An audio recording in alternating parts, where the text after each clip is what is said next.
mutual. I know you, but yeah, no, thanks for coming on. And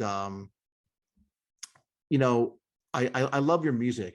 Like I told you before, um, I mean, your tracks are it's just different. It's unique, and I think that I think it's a tough environment today because everyone sounds the same, right? I mean, it's Yeah. easy for anyone, I mean, to create a track, put some software loops, auto-tune vocals, and you lose that uniqueness, right? Hmm. I mean, how do you get around that today? Um, I think the uniqueness is for better or worse for me. But I don't have any other real way to create. I think, um, when I'm from Detroit, and when I moved to LA, um, I needed health insurance and data on my phone. I didn't want to just use Wi-Fi and shit. So I moved to LA and I wanted to write and produce.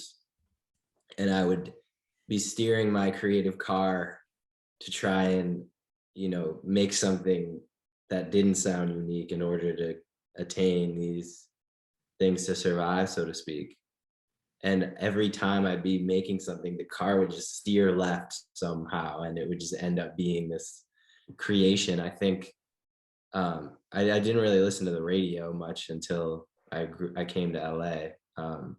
I was raised on all sorts of stuff that we were talking about a bit off camera, just a crazy eclectic set of influences that you know it made me weird at first, but as I grew up, I found solace in my inability to, you know, target really common tropes, at least ones that seem more fleeting to me.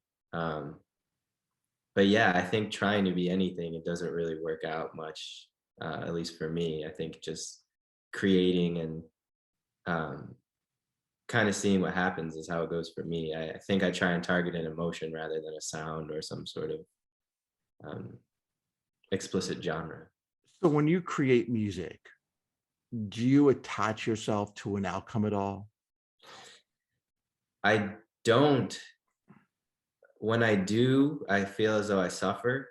Anytime I focus on results, um, I suffer. I do get off when I am in a studio session and I get to go in the car after and I listen to it and I turn it up and I'm like, how did that just happen? What's how? Um, I think being a creative is one of the most human examples, because there's all these micro decisions that you have this facade of control, and you're controlling the EQ and you're controlling the lyrics and the melody, and but you can't control the ultimate thing of when someone else hears it, and you can't really always control the state that you're in when you hear it back, or you can't control the mood you were in before. There's ways to alter it, but it's the perfect uh, distillation of just living with its like feign of controls, like we can set this interview up and have topics, but as creatives and people trying to dig into something, it's like once you take that first step, um, you quickly realize that you're never really in control. Um, so I don't know if that's a bit more cerebral, but I think, yeah, anytime I'm in the results, I really suffer. I agree. I don't look for results either. I don't look at outcome. I do, but not in a detrimental way. I think we're living in a society today, though, that doesn't encourage creation. It doesn't encourage creators. I think in a society today, when you go through school and you go through college, it's a measurement based result system, Yeah. right? You take a class, oh, you get a B, but you could have got an A, or you failed. See, all these basically, they're the grades, and they're there to tell you how well you did. Oh, I think it's exponentially So yes, not to cut you off at all, but I think the difficult thing that I struggle with is that, okay, you're referencing school and career and the conditioning, the more archaic and uh, really locked in forms of social conditioning for people. But you know, originally those institutions were breeding grounds for the greatest creativity and the greatest thinkers, the people who were afforded the ability to take their raw materials and become Aristotle, so to speak. Or, you know, as Plato was, if he was naked, but the people around him were rich enough to just sit and listen, and it changed things. But I really like what you said, because I've been thinking lately about how school and learning, um, they give you a tool to make your brain explode and be the greatest creative muscle of all time, but then all of a sudden they slap you with a grade, and then it's inherently comparative. This phone, um, it has tools on there to make everything that I dream of become a reality, and then boom, there's a number next to it, and boom, there's a heart, and boom, there's recommendations, and it's a very sick way of it's a very dangerous way of, like, you know, giving us these incredible tools, but then also giving us these rating systems. And I think there's a lot of beauty in that, and there's a lot of danger in that, I think. But Yeah, no, I agree, and you're absolutely right. I mean, the institutions that do grade and say you either pass or fail, they did produce great thinkers. But I don't know. I think that changed today. I don't think that the same institutions are present, or the same institutions that produced Aristotle. mhm, I think that people are afraid to fail today. And as an artist, as a creator, you can't be afraid to fail, right? I mean, it's all about failing. I mean, it's like yeah, failing over and over again. And people who come through or are used to this grade-based system, I mean, when they fail once, they're done. They're yeah, over. And it's just, being a creator is all about, again, taking chances, not attaching yourself to results and outcome.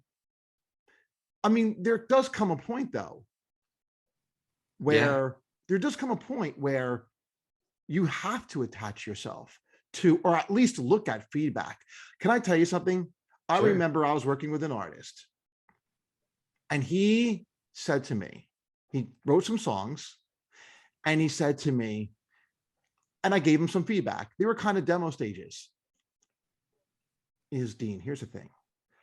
I'm just looking for people to believe in me. I want to be on, I want to be like just people on my team. And when I deliver stuff, I just want you to believe in it. And I'm saying to myself, okay, he said everything in 1 second. You're not a professional. You're an amateur, right, because what you're writing, you don't care what other people think about your work. You're only doing it for yourself. Sure, you do want to do it for yourself, but there comes to a point when you're a professional, when you ship your creative work, you are looking at feedback, and sure, you do want to make those adjustments. If you're never looking at feedback and you're never going to make adjustments, it just means you're not a professional. It means you're an sure, amateur. And an amateur is like, listen, I'm going to sit in my room, I'm going to write a book, but I'm just going to write a book for myself. I'm not interested in anyone else reading that book. That's, hmm, and I'm not saying an amateur is bad. An amateur can be really good. It's just they're not taking that professional route as a creator. I mean, would you agree hmm, with that? 100%. Yeah, I think that's the the clear line of an amateur versus a professional, not that one has more talent or prowess than the other. Yes, you're right. If it was something that had no um longing for feedback, or necessity for feedback, we wouldn't be focusing primarily on music in this conversation. We would just probably just keep this conversation unrecorded. that being said, I think there are different forms of feedback. There's a feedback loop. There's a bubble. I've lived in Silver Lake. I've lived in Detroit. You know, there's feedback that is noise, and then there's feedback that's an elixir or like very vital for any creative or really just people in general. And I think that it takes a good North Star for anyone to pick the right constructive feedback. I grew a lot from sitting with great songwriters that I've had a chance to meet, and they may not say that's not very good. Actually, there was one time, you remember the band Days of the New? Of course. I was one time sitting on a couch. I was probably, it's one of my oldest memories. I was probably, 9 years old or 8, I don't know. And I'm sitting with this guy, Travis Meeks, and he's like, I have a guitar. I have the guitar in the closet right here. It's one of my only possession that I probably had since then. And I play this song for him, and he just says, that's god awful. That's one of the worst things I've ever heard. And I was like, oh my God. Like, and then he took the guitar and was like, I'm gonna play you a song called Eatin' Crow. And I was like, first of all, I was just so shook, and it was exhilarating because it came from a place of somebody who's put in so much time into their craft, and somebody who's tapped some sort of wellspring. And obviously he could have used more delicate words or whatever. Like, I was just exhilarated by the fact that I had evoked a response. And then I went in my bedroom for a long time and figured out how to be better. And I think that moment was really cool, as opposed to, when I was on Interscope, if they promoted a song by me to a fan of Machine Gun Kelly, and they might not get it. Maybe the Venn diagram wasn't quite lining up.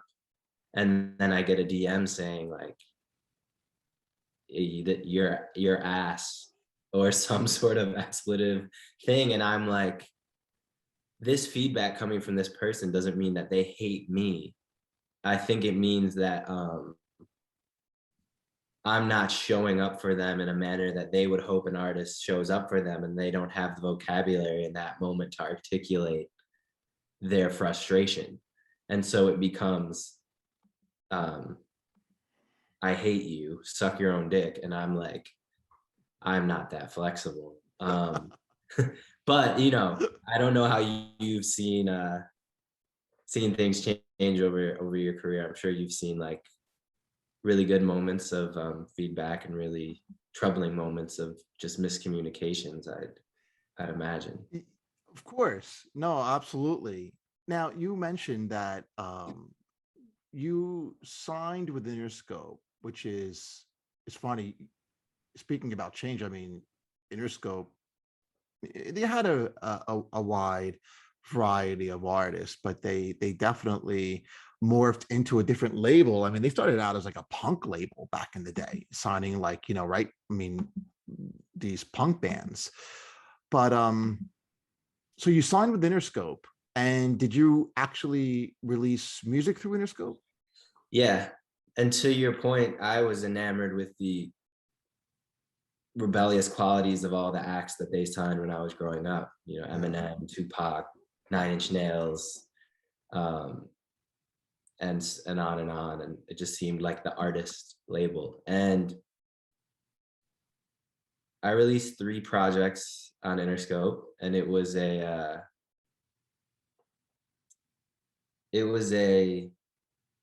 cordial and copacetic relationship always. But I think as I got deeper into my recovery, and so I signed with Interscope.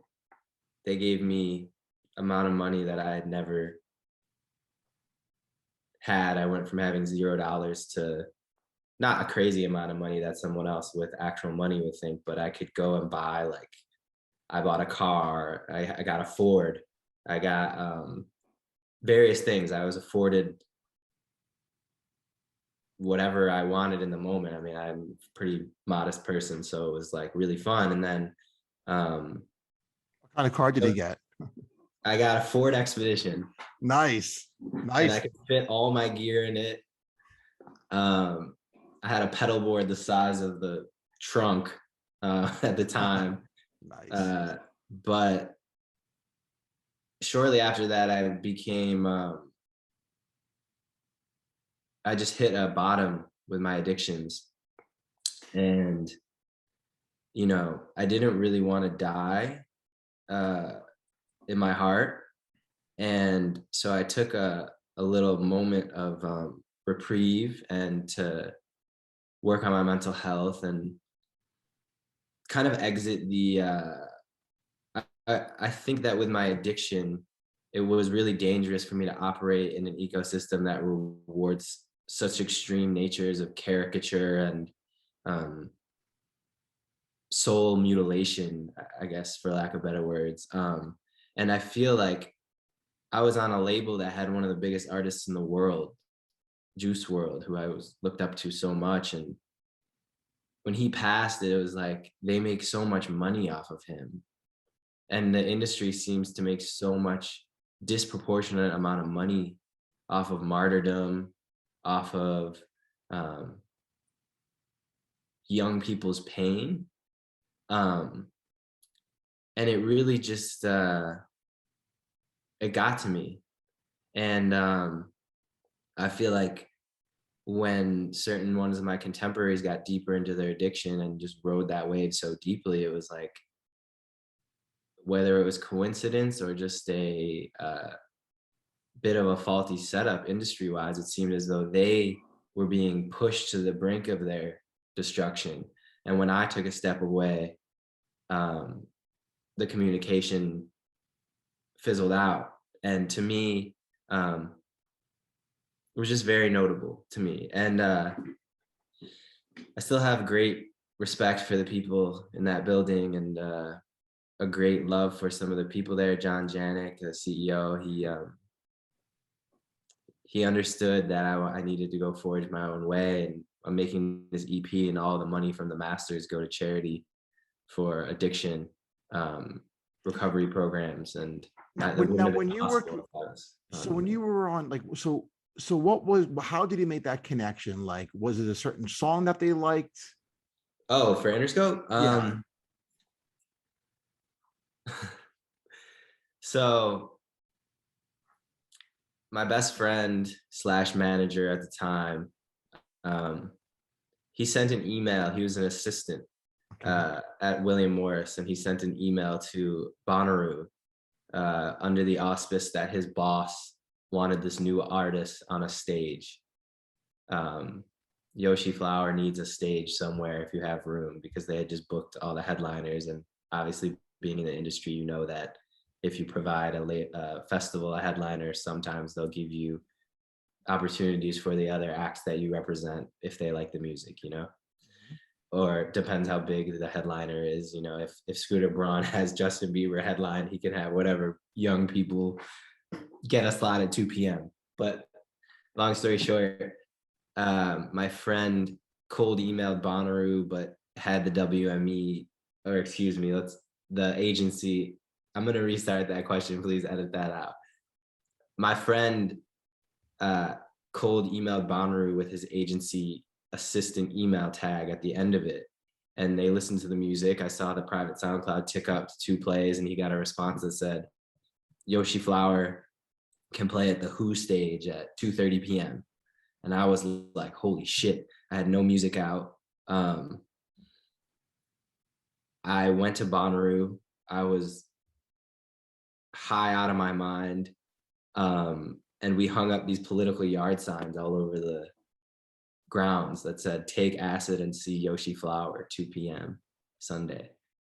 And sure enough, we showed up to the set and there was hundreds of kids there waiting. And we were like, holy shit. And throughout the set, it grew to be, 1,000, 2,000 people at this small stage. And it became this, you know, movie-like moment where after the show, the Flower Children, as they dubbed themselves, were like lifting me up on their shoulders. The security guard came to the back and he was like, "Hey, there's some kids out here that want merch." I was like, "Merch? I don't even have any fucking music out. I can't provide anyone anything right now, but I'll go give them a hug." And I came out and they're like all there. And I think there were various people in the crowd, Mhm. one of them being an A&R and a lawyer, one who were affiliated with Interscope. And So they saw you at a show. yeah, and I think that pinged me on the radar. And then it was almost an old school thing that you probably see less and less. I was playing shows around LA. I was playing guitar, making loops and playing beats, opening wherever I could, and just creating a buzz in the local city, like I would do when I needed $80 to split between me and friends at a dive bar in Detroit. It was just the same. It's in my DNA to go play shows at bars. You know, my dad would have me play shows at this place, PJ Lager House, when I was like 12 years old. If an opener for a band that had a showcase dropped out, he'd be like, "Oh, I got a kid who can play." And I'd go and play, you know, Neil Young covers and Big Star covers and all this shit. And so it was really a blur, but Interscope was cool, man.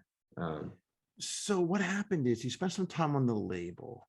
mhm. Now, did he? So how many songs did he release through the label? Was it two, three, I released, no, I released like 40.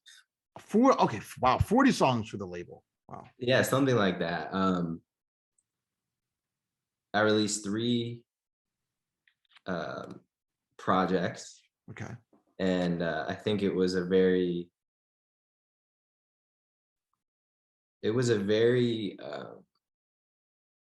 the relationship with the label was very,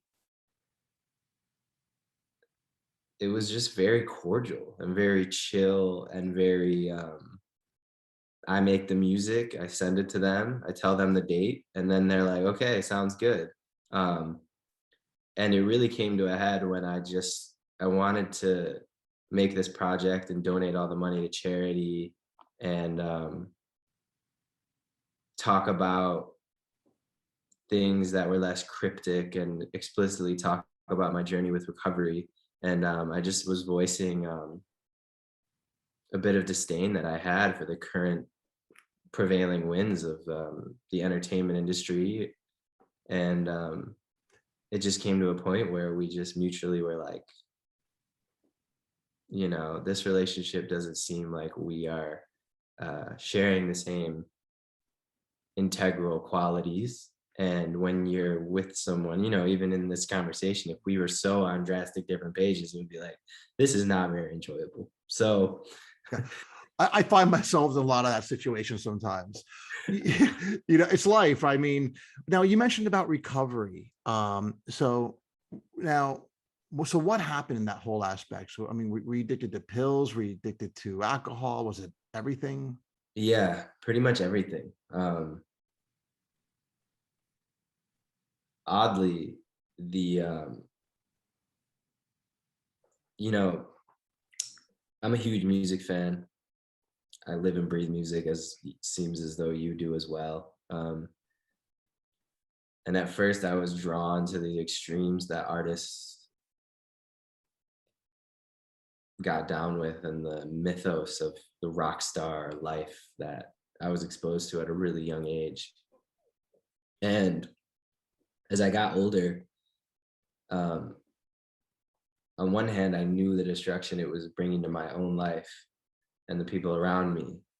But once I began to see artists that I had grown up on die, and it wasn't like listening to Jimi Hendrix or Kurt Cobain or even Amy Winehouse, like things that were just so before my time, I never grew with them. Um, and when I saw people like Mac Miller and Peep and Juice World, and those people start to have their lights be turned out when they have these incredible shining souls, I was like, it was just very like clear wake up calls to me that like it just doesn't need to be the narrative anymore. A lot of those things, those mythos things are So, not. so Josh, when you kind of got into this drug lifestyle, was it because I say, was it because it seemed glamorous? You had, you saw, people that you respected and musicians and artists, kind of embrace this lifestyle, which they do. And they're like, I'm going to try it too. Or was it because you were suffering from other conditions? I mean, I had a friend who was a artist, singer that just, I mean, you know, passed away. But I mean, he had a lot of demons in his head. I mean, I don't, when addictions overtook his life, it wasn't because he was trying to live a glamorous lifestyle or got caught into this. He was doing this because he was very unsettled himself, if that makes sense. Yeah. I would say to that question, I began doing drugs and drinking because of my deep demons and insecurities and sadness and inability to feel comfortable in my own skin.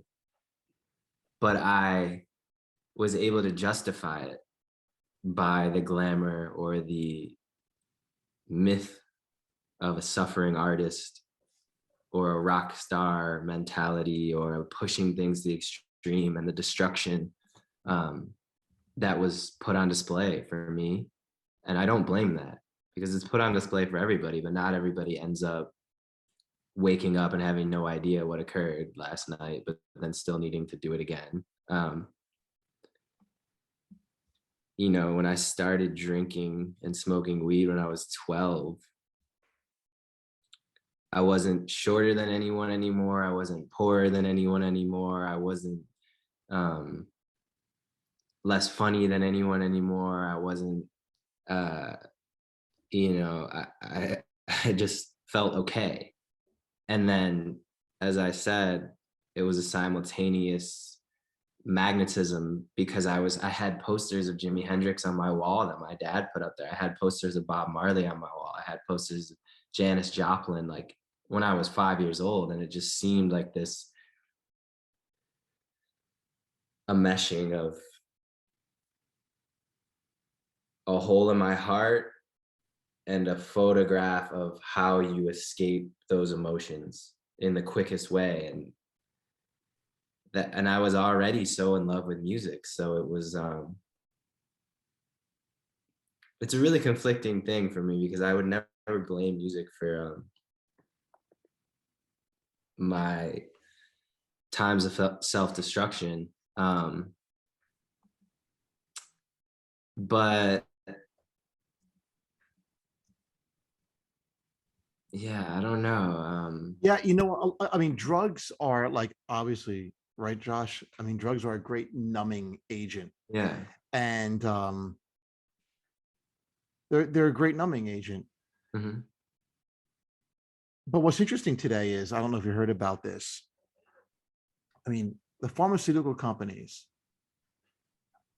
have like in America. I mean, by the way, let me ask you this: are you completely free of all substance right now? I mean, do you do anything or I'm drinking coffee. okay? But outside of coffee, like you I'm smoke. smoking nicotine vapes on occasion. Okay, all right. But And that's as far as I go. Yeah. now, do you take any like kind of mood stabilizers or anything like I that? don't take anything. Thank God. Right. I know that many people, that is a saving grace to their But you can, existence, right? but it's a Can I? sticky. But here's the thing, like here is like, to me, the next big debate in this country. We're talking about drugs. We're talking about insecurities. We're talking about getting hooked on drugs because we're insecure.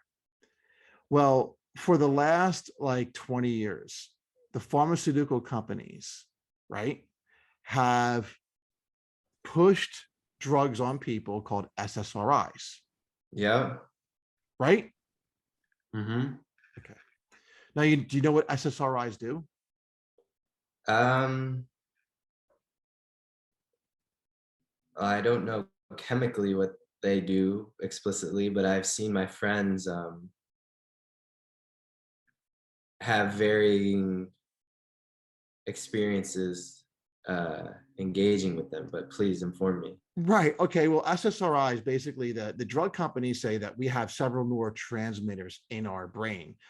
You know, for instance, cigarettes, nicotine hits the dopamine neurotransmitter. So Mhm. basically, when you smoke, when you vape, is you feel good because it's dopamine.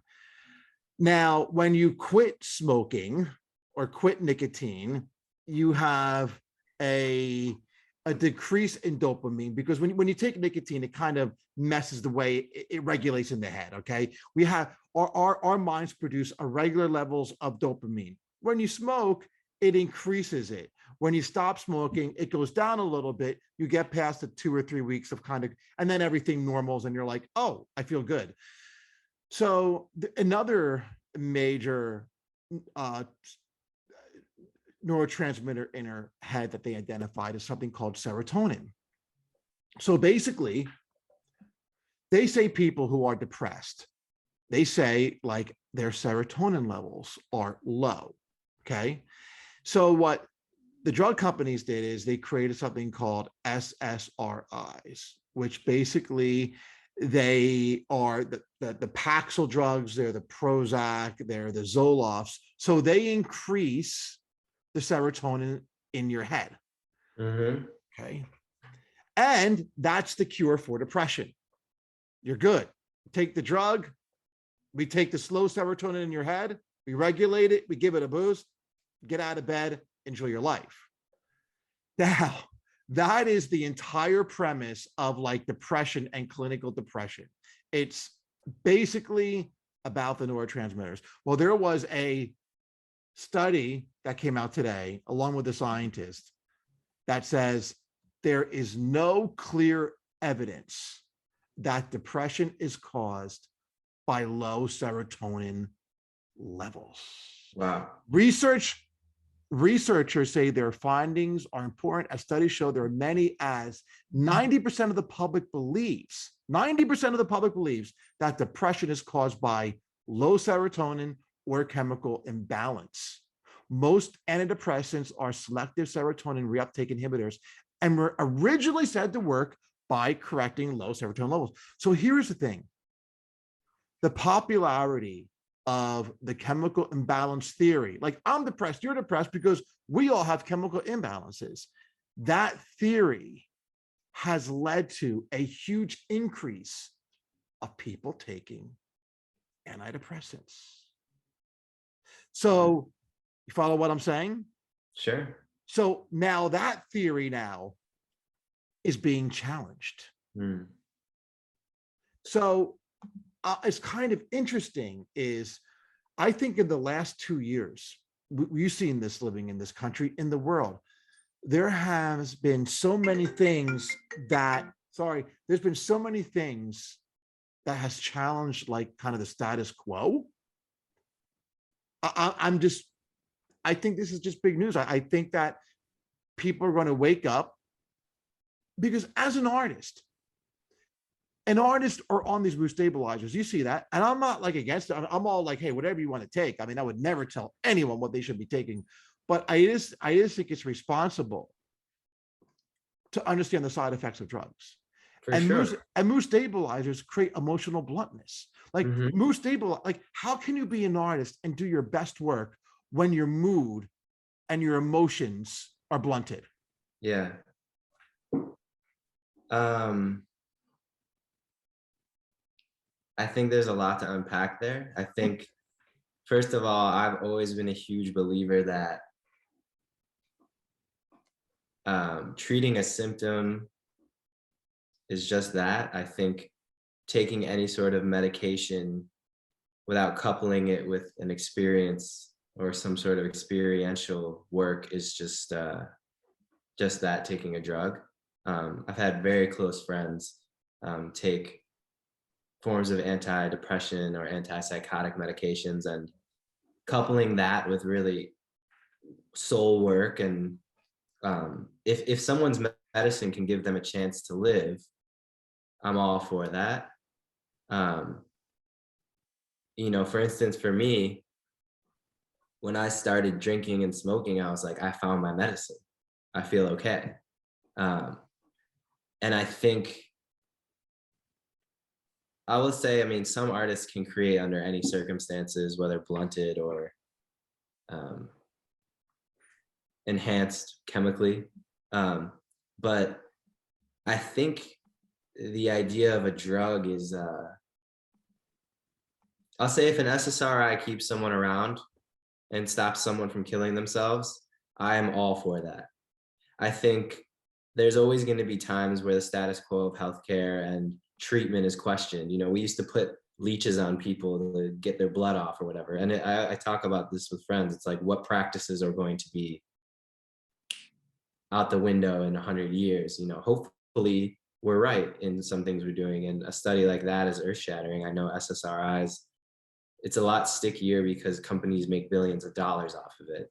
And Absolutely. Yeah. you know, this form of conversation, they can't commodify it, and they can't, there's always going to be a generic form of soul work, you know, that we can Right. just And you do realize like pharmaceutical companies, they don't like this stuff getting out to the public. I mean, this, you're not going to see this on like the news tonight. no. But I think the idea of a drug or something that like, I think recovery almost for me is similar to a drug, where except it's like sustainable medicine instead of a deathly one. Um, they're both very transformative endeavors. You know, I felt equal parts of shame and excitement when I would use drugs as my medicine. And I felt moments of being ashamed, um, and moments of exhilaration in my recovery. You know, I was ashamed on one sense because I finally admitted I couldn't be a normal person anymore and I couldn't use drugs without going to the brink of self-destruction. But I also felt the excitement of having this new experience and being a part of a group of people who did like really interesting things. And I think the difference between a drug or a endeavor or a alteration like a recovery program and using a drug is that the recovery program gives you life, and a drug regimen takes away your life. And either one you need. I mean, I personally needed those at different points in my life to survive. Right. Totally. But yeah, I think it's, you know, and I think it's really hard to talk about these types of topics and try and generalize them, because I have a feeling that there may be certain people that benefit from an SSRI. I think the percentage of people prescribe them is way overblown. And I think I have certain friends that smoke weed and are just, you know, so connected to their body, and it's an amazing thing for them. And I think as individuals, it's just so,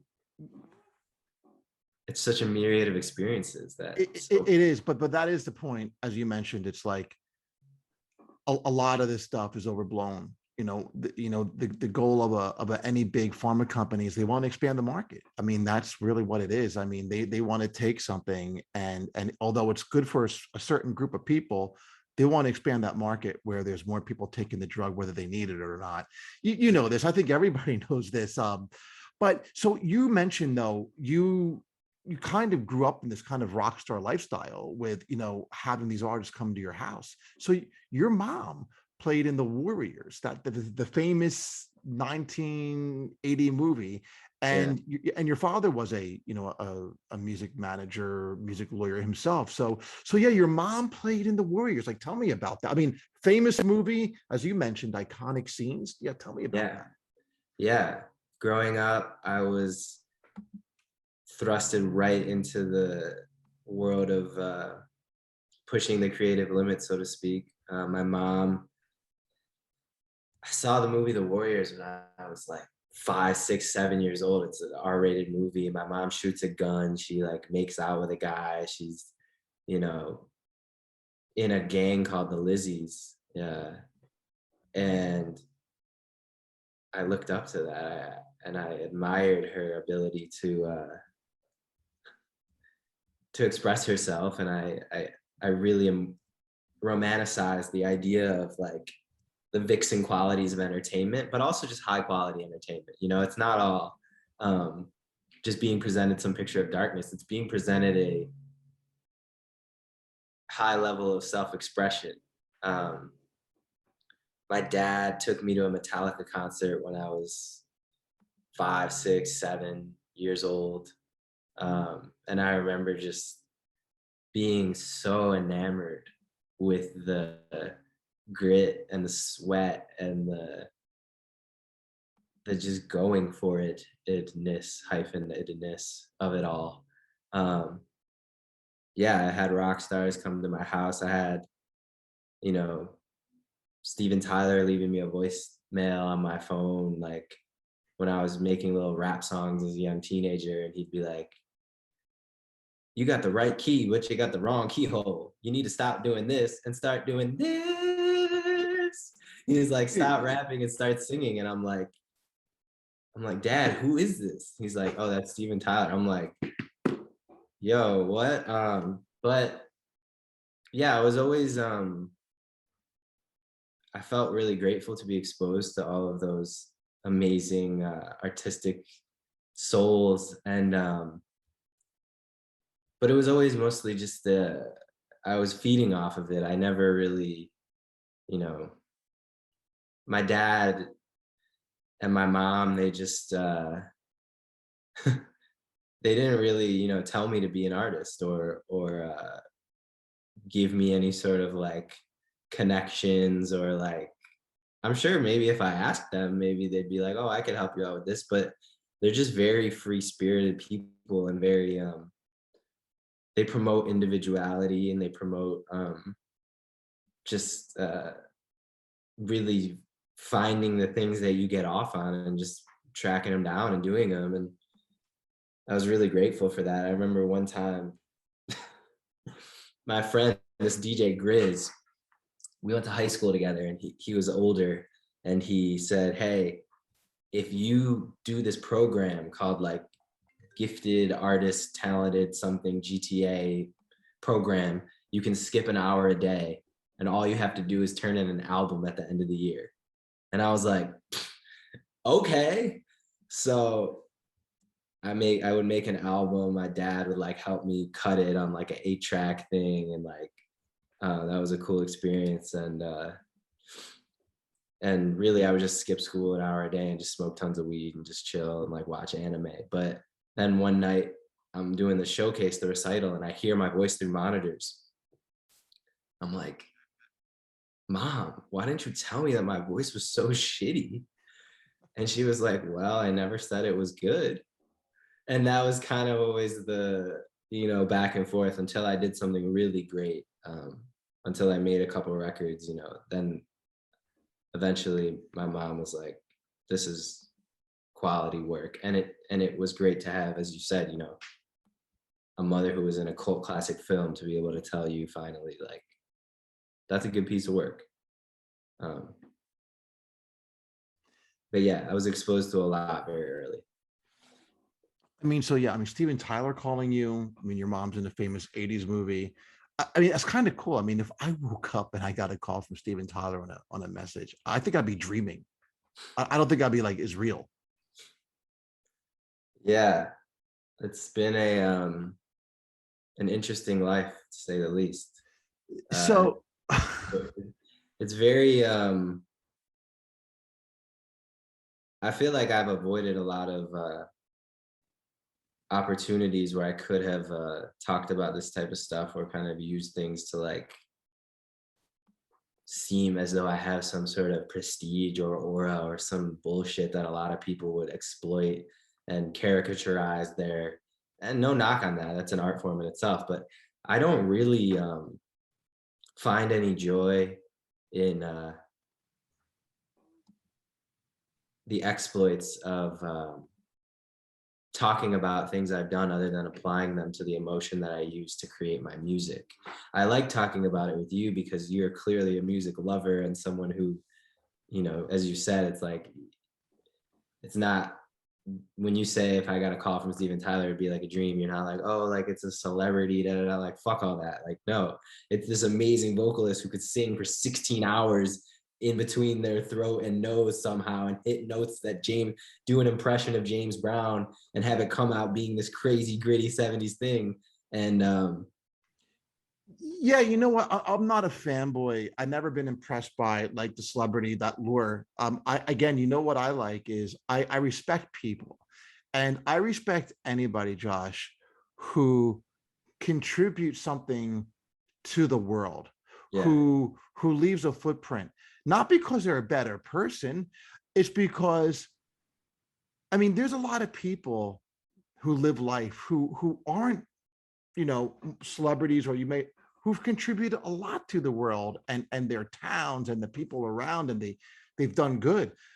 But I think when people leave this kind of other footprint, this artistic footprint, kind of a statement footprint, I mean, I do think it's a brave effort. It takes a courageous act to put yourself out on the line. And that's why I like creators. I respect creators, any creators. I mean, let's look at artists. I mean, you're an artist. You really are, I would say, a leader in a way, or a leader. Why? Because you are willing in your short life on earth to take your thoughts, your feelings, your life, put it down, and put it out there. A lot of people don't want to do that. Most people don't want to do that. And I'm not judging them because of that, but that's just the fact. But there's some people that do want to do that, but would never do that because of a couple of things. They're just maybe lazy. They're afraid of being judged. They're afraid of what we talked about, failure, because they came from that grade-based system. I mean, there's not one answer. But there is a logical answer where people like yourself, you're an artist, you're putting yourself out there, you signed a label, which a lot of people would love to be on a label like that. But I don't think you're impressed by that label. I mean, like, hey, they've done good for me. We collaborated together, but I'm going to move on. Maybe I'll collaborate with other people in the future, other labels in the future. Maybe I will, maybe I won't. But I don't think that's your purpose as an artist or your purpose for existence. I think what you want to do is to ship creative work. You have things to say, things to talk about, and you want to put it out there. yeah, 100%. I think in life, I think it's all about doing what compels you. And I think for me, to touch back on my drug use, I think for me personally, I had the inability to remember what was compelling me. And it began to be, I'm compelled to get high again, instead of I'm compelled to create something that I want to witness. You know, there's a great quote I love from Rick Rubin, who's, you know, the sage, the wisdom giver of us all. He says, when he's asked to give advice to young creators, what advice would you have? He says, make what you want to hear. And I've always, you know, subscribed to that as well. And now I'm at a point where I'm like, okay, I would like to be what I want to see exist. And I bring that up to say, I don't do this with the intention of to be a leader explicitly, but I do this with the intention to see something that I've always want to see, which is there's this high level of creative execution that comes along with a lot of vixen or more dark tonally themes or sounds. You know, when you hear Enter Sandman by Metallica, it's like, bro, this is the devil's work. You know, it's quite uh, an allure to just the macabre, like to the vixen expression. And when I hear Future be like Percocet, Molly Percocet, like I've played that song 1,000,000,000 times in my car. I love it. But what I haven't seen and what I want to see is somebody execute the other side of the coin and have it be regarded at high level artistically the same way that I regarded Jimi Hendrix having acid tabs in his headband when he plays, and you know, Mick Jagger going in the back and pretend, or no, Steven going in the back to pretend to drink from a Coca-Cola, but he's really snorting cocaine out of a straw. It's like, I don't believe that high level of creative execution has to only be relegated to the destructive realms. And when I was growing up, I could have listened to Eminem and him talk about, doing out of this world acts of violence, and his creation was so high level. I had an option to listen to that, or I had an option to listen to like Macklemore, which for me, and when he's talking about his recovery or sobriety or things like that, like I didn't relate necessarily to the way that its presentation was, I guess. I knew it was great and I had friends that really loved it, but I personally want to see, and I don't know if it's possible, but again, to touch on about finding results in creations, the result I want to see is I want to be able to make something that is as high level or as gritty or as, balls to the wall as like Future or Metallica or like Eminem or the Tyler the Creator, the things that I look at and I'm just like floored by. But I want to express my story of being somebody who's a recovering drug addict and someone who just doesn't really want to die. And I think it's possible. I say, why not? And I just want to do it in a manner that's something I want to see, that I think I would want to watch.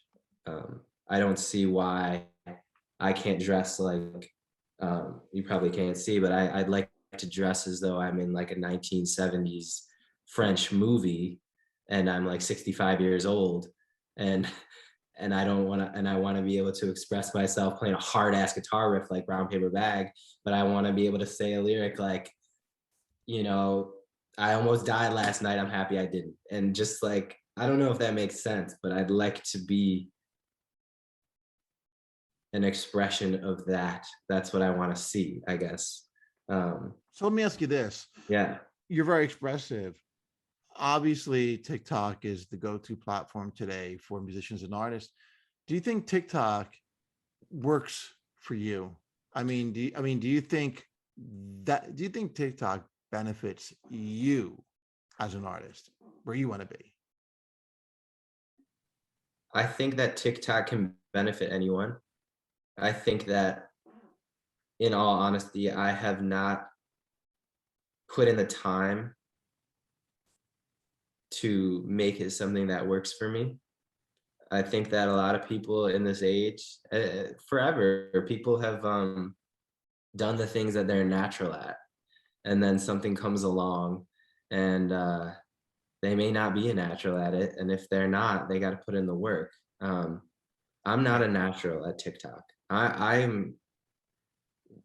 feel like there's moments when we're talking, I feel like we're in the same room, Right. and I thrive off that.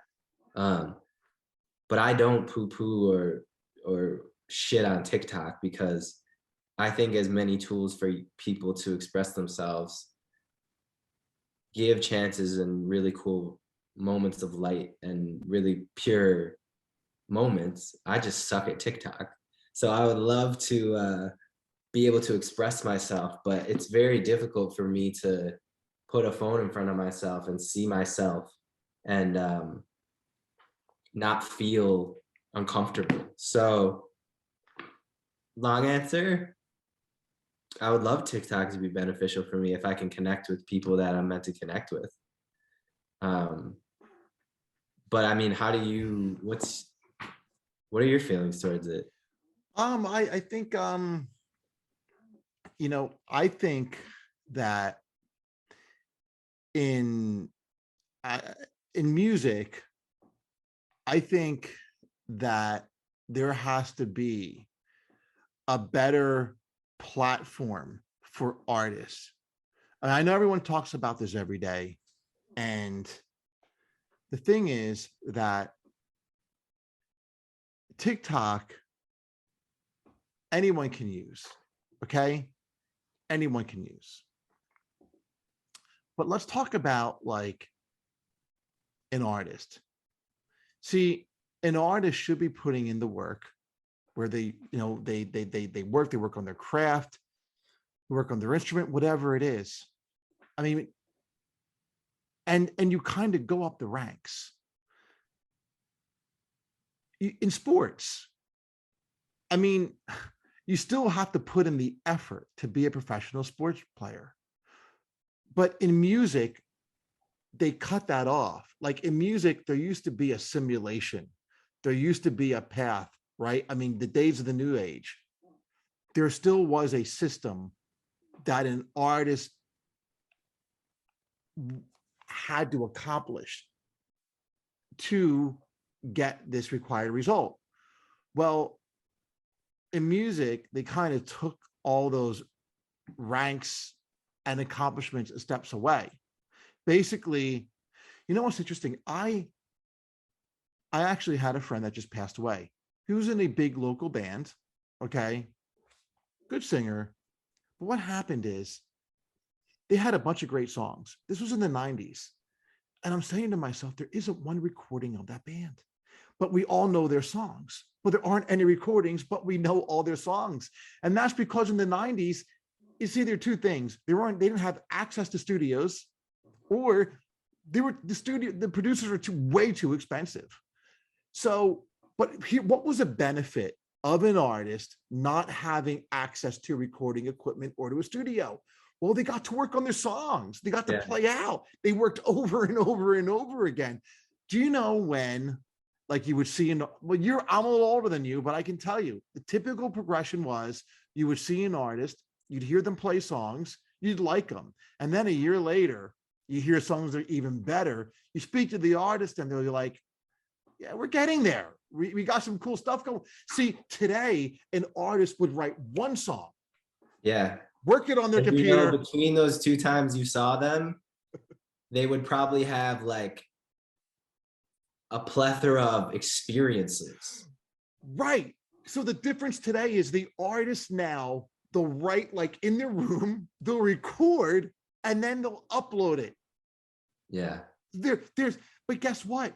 You've cut out all these steps. So the platforms, I don't care what anyone tells you, the platforms has not benefited the steps, what makes a great creator. That's like saying, guess what, guys? We know how to produce professional sport players. Not in 10 years, we can produce them in 30 seconds. Come on. And yeah, I believe that I agree with what you're saying, but I'll add something to it. I would say I would apply that diagnosis to a lot of things that are able to reach us as listeners and music lovers. I'd say there's more things that are able to reach us that have maybe skipped steps, but I still believe that just because that is the case, I don't think that great things don't have a chance to also reach us. I think that it's just a lot of noise. I agree, but absolutely. But here is the thing. When you have like these open platforms like that, open platforms, they breed trolls. They breed scammers and fraudsters. That's what you look on TikTok, anyone can upload that stuff. You're going to get scammers, fraudsters, all of it.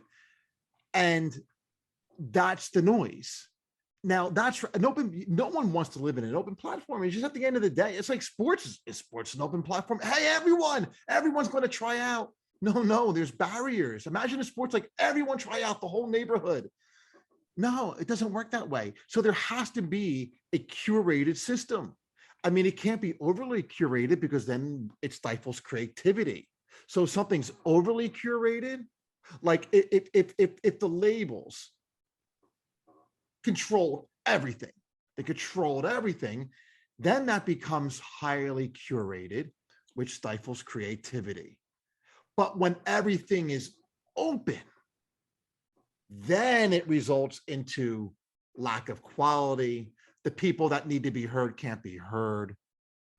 So right now, we're not living in the middle. Mm. Does that make sense? Yeah. And I think from my perspective, I believe that it's a very pendulum like quality to the way that we are as listeners and creators. I believe, maybe in the early 2000s, I'd imagine there was a lot of label control.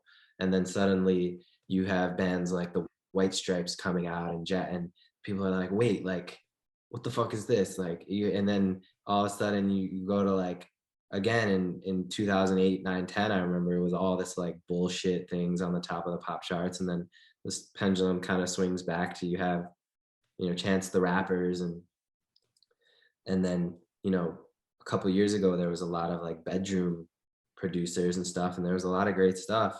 And it almost to me is like, I think that the oscillation um, of it, in my opinion, I find myself either being overly optimistic or or a bit pessimistic on things, but I'm quite optimistic in the sense of, Me too. Yeah, yeah, and that's the hopefully we'll thing. self-regulate. Yeah, it is, and that's the thing. Like, and that's another thing is that you can be like, I'm never wherever we are. I think it's important as a creator. You never. There's no such thing as going back. We're always moving forward. Okay, I mean, listen, we all know this that what you're doing today, you're not going to be doing next year. And the people that cannot change, it's like they just, I mean, it's like business. I mean, you know, a guy who's very successful in business said to me, Dean, let me tell you this. If you think what you're doing today, how you're always going to do it, you'll be out of business. Mhm. Right. Of course. So I always embrace change because whether I like it or not.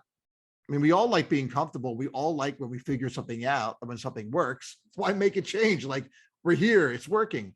I mean, we all kind of fight it a little bit because it creates resistance but anyway, I'm just saying I don't like where things were, but I don't like necessarily where things we are right now, which is good because you never want to be too content where we are now, Yeah. because then you're always accepting status quo. So all I'm just saying today is, do I think we're living in a perfect environment for creators, for artists? Absolutely not. I think Hell no. it's I have crazy. a great disdain for um I have a great disdain for the fact that some of my favorite artists also have to be at times some of my most savvy digital marketers. I don't wish that upon them, regardless of myself. I have my life and, you know, I can choose to do whatever I want to a certain extent, but it's very troubling when I see somebody that I know makes the greatest thing and they also have to then be the greatest digital marketer. And I'm not saying that, who knows? I don't have the answers. I don't know if that is, I don't know. I just don't know. As you said, this how we got here. There's a whole lot of things to unpack. It's not just TikTok. Okay, it's not just, as you said, we got here and where we are for a lot of reasons. Something that we probably talk about for the next year. But what I do want to talk about is that you're coming out with a 5-song EP of cover songs on July 27th, self-produced live tracking.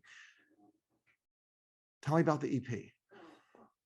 The EP is all songs originally written and recorded by artists who passed too soon due to their struggles with drug abuse and addiction. And when I was getting deeper into my recovery journey, I started playing a lot of songs on my guitar that were songs that I listened to in active addiction. And I had a playlist called Songs That Saved My Life. And it ranged from all different sorts of music, whether solemn or um, bright in texture. But I was in a studio and I was playing a cover of Juice World, Wishing Well, and it was almost a folk rendition.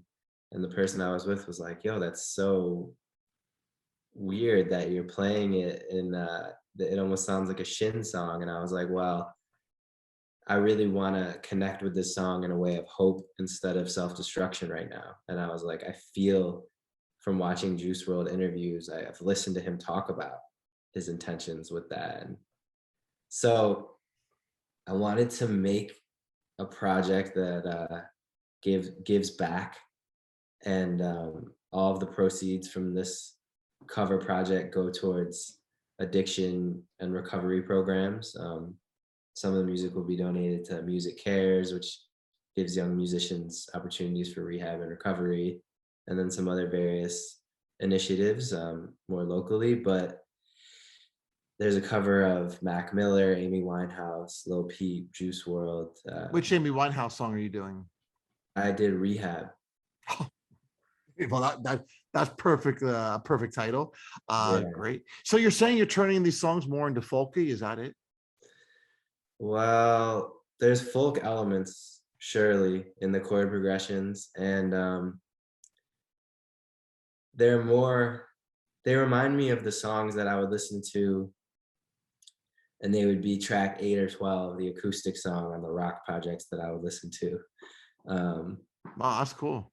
That's kind of I'm sure you can conjure some. Oh, absolutely. Yeah. Yeah, and that was kind of my And they were actually fantastic tracks. They were actually like some of the best covers you ever hear. yeah, I mean, what the Seether song "Broken" was like one of their biggest song when I was growing up, and it was just this. Well, it wasn't fully acoustic, but emotionally, it was a very emotive song, and I started out playing guitar and singing in my bedroom to feel okay, and now where I'm at right now is I just wanted to do that again, and kind of just making this EP was like hitting a little button on the back of an electronic where you have to like push the pin in on the little thing and find it, and it like hard resets.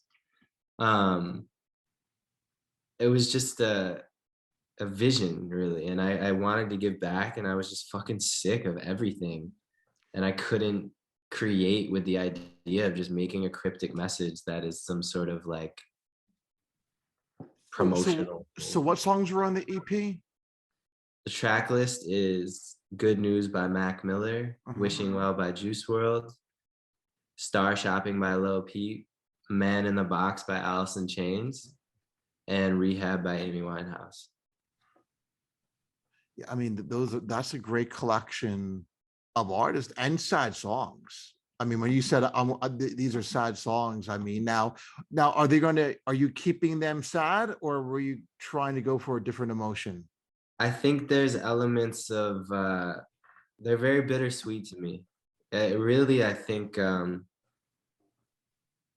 it's hard for me to say that. I feel like a song is so amazing because it's kind of like a bottle of wine in a sense where it's like when you open it or when you listen to it, it will never be the same again. Even if you listen to it 10 minutes from now. Right. Your world that you're sitting in, whether that's on your headphones, it's in the car, it's during a breakup, it's during a moment of triumph, it's during a binge, it's during a withdrawal. Like it is such a living, breathing thing once it's created to me that I think these songs have been on this EP moments of pain and also moments of promise for me. So I hope for people that they find a way to that they form their own synapses, so to speak, emotionally with them. And do you have the cover art up yet? The cover art is a Creative Commons licensed Jean-Michel Basquiat piece of art, who's another artist who um, passed too soon due to an overdose. Now did you also lastly do you have upcoming gigs? Do you have anything booked? I don't have any shows booked. I'm I'm mostly just performing. I'm not really in a space where I want to promote gigs while I'm promoting this EP, because I don't believe that I should be explicitly capitalizing off of the, like if I had a I totally, forthcoming, yeah, it's kind of I, weird promoting. I totally get it. yeah, Now, totally. So how are you going to introduce this then to your audience? How in a way how you're going to kind of put it out there? it'll be available on all streaming platforms. It'll Mhm. be, um, there's visuals on YouTube. But um, how should I say, the crux of the intentions and Mhm. I'd say the entrance point that gives the most context to it is on my website, which is a bit archaic of a move to do, I suppose. But if you go to my website, yoshiflower.me, I wrote a letter and I have it on the website, and I have a clear set of intentions and a clear story. And I don't know how often that gets a chance to be given to people that aren't really digging for it. But I'm here. So where am I going on where am I supposed to go on the website right now? I'm on it, by the there, way. yeah, there's a letter called Dear Friend, and Got it, dear friend. Um, yeah, if you're reading, dear friend, if you're reading this, you know I am a music maker and lover. But the truth is, I want to tell you is that I am also an addict now in recovery. I stepped away for over a year to focus on my mental survival, and I reflected on what I know now I must do. I need my reading glasses. I must do with my second chance. All my life, I wanted to escape my reality. My first addiction was music. I wanted to be a rock star and to do what rock stars do. I thought if I could make people love me, then I could finally love myself. I love head.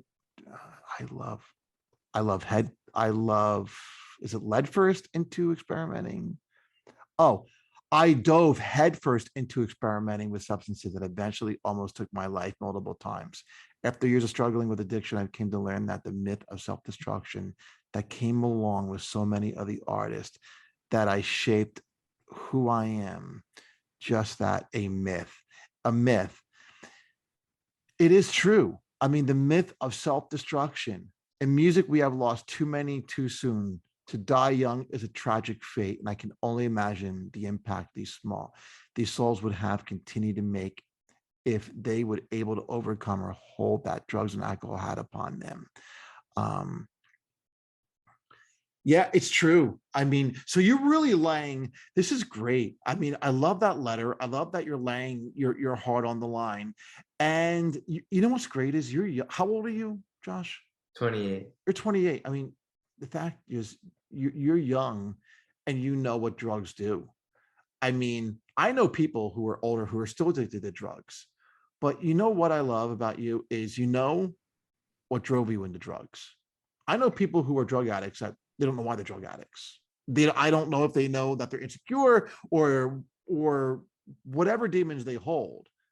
You've come to the conclusion. It's like, listen, this is why I got into it, and now you're sharing a message to other people who may be involved. I'm sure many people who are listening to these songs are drug addicts themselves. So I think it's I mean you've at 28 you've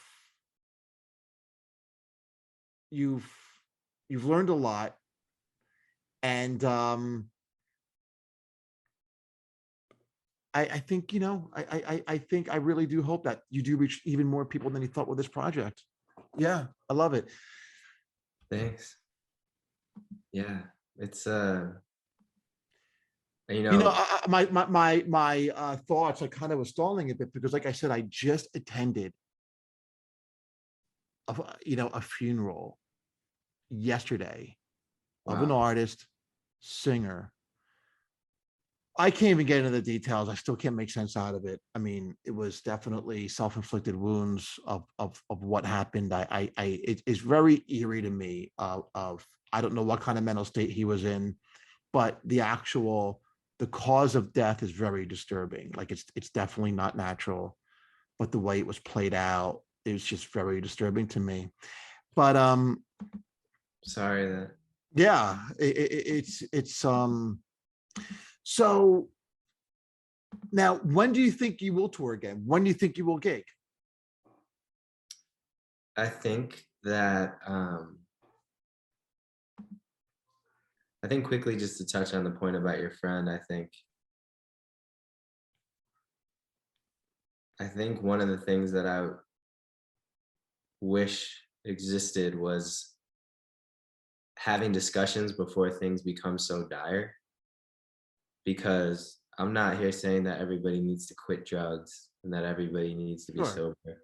I'm just saying that I would like there to be opportunities for people to check in with themselves and loved ones, and there be more of a prioritized conversation before things turn into the caricaturized version of an addict or someone who's struggling with their mental health.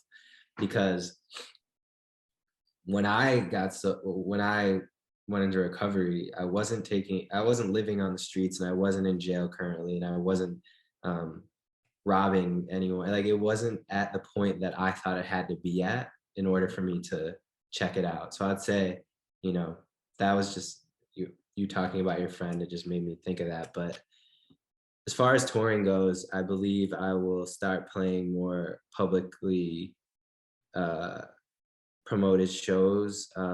Maybe later in the year. I've been working on an album of original material that, after the foundation of this message that I'm trying to express with this EP, um, has a bit of time to be uh, lived with and explored by the people who support me, my fans and friends. And I think after that, yeah, I'd love to tour. I mean, 2023 probably.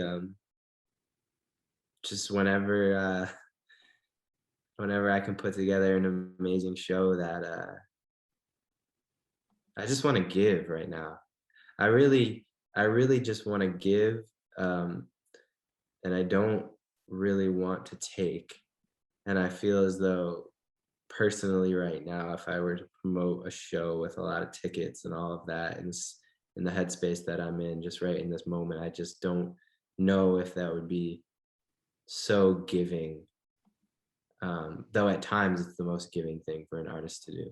But that's just where I'm at right now. So I think maybe in a couple months, 6 months, something like that, when I have something that I can just provide really wholeheartedly. And yeah, I don't know if that makes sense, but eventually.